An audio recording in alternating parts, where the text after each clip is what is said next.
শুভ সন্ধ্যা বন্ধুরা। Staff selection commission, পশ্চিমবঙ্গের যে স্টাফ সিলেকশন কমিশন, সেটার ক্ষেত্রে একটা খবর এসছে।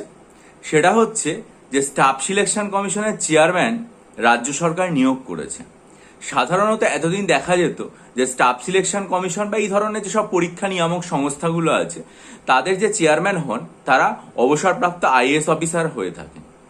কিন্তু যেটা এবার দেখা গেল সেটা হচ্ছে যে এবার একজন অবসরপ্রাপ্ত আইপিএস অফিসারকে স্টাফ সিলেকশন কমিশনের চেয়ারম্যান পদে নিয়োগ করা হয়েছে। তার নাম হচ্ছে শ্রী বিবেক সহায়। বিবেক সহায় স্যারকে আইপিএস স্টাফ সিলেকশন কমিশনের চেয়ারম্যান পদে নিয়োগ করা হয়েছে। এবং যেটা খবর সেটা হচ্ছে যে গত সপ্তাহে এর বিজ্ঞপ্তিও জারি হয়েছে। তবে শুধুমাত্র এখন চেয়ারম্যানকেই নিয়োগ করা হয়েছে, অন্যান্য যে সমস্ত সদস্য তাদের এখনো নিয়োগ করা হয়নি, তাদের ধাপে ধাপে নিয়োগ করা হবে। এবং এটা কেন করা হলো, তার কারণ রাজ্য সরকার যেটা চাইছে সেটা হচ্ছে স্টাফ সিলেকশন কমিশনের মাধ্যমে রাজ্যে গ্রুপ সি এবং গ্রুপ ডি বিভিন্ন পোস্টে কর্মী নিয়োগ করার জন্য। এখন যেহেতু আর কি ভোট ছিল, তাই জন্য এতদিন পর্যন্ত নিয়োগ করা যায়নি।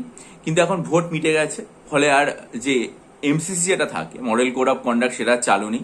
তাই জন্য এখন নবান্নে উচ্চ পর্যায়ের বৈঠকও হয়েছে এবং সেই বৈঠকের পর এটা নিয়োগ করা হলো। এবং আস্তে আস্তে এখান থেকে রাজ্য সরকারের গ্রুপ ডি এবং গ্রুপ সি যে পোস্টগুলো রয়েছে সেগুলোতে কর্মচারী নিয়োগ করা হবে। এটা খবরে প্রকাশিত হয়েছে কিছুদিন আগে। আমি বলতে পারেন দুঃখিত, তাই জন্য আজকে আপনাদের সামনে খবরটা রাখলাম।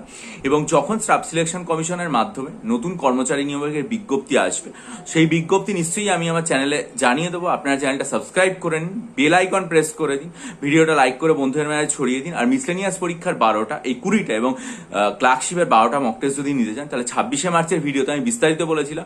দেখুন, আমার ডিসক্রিপশন বক্সে আমার ইমেল আইডি দেওয়া আছে, যারা নিতে চান তারা ইমেল করে আমার সাথে যোগাযোগ করুন। ভালো থাকুন, বিজয়ী হন, সফল হন।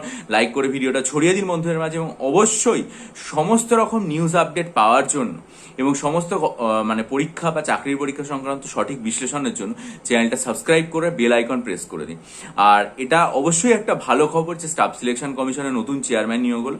আমরা আশা রাখবো যে নিশ্চয়ই এখান থেকে আস্তে আস্তে নিয়োগ পদ্ধতির যে রথ, সেটা চাকা গড়াতে শুরু করবে এবং নতুন নতুন বিজ্ঞপ্তি আসবে। ভালো থাকবেন।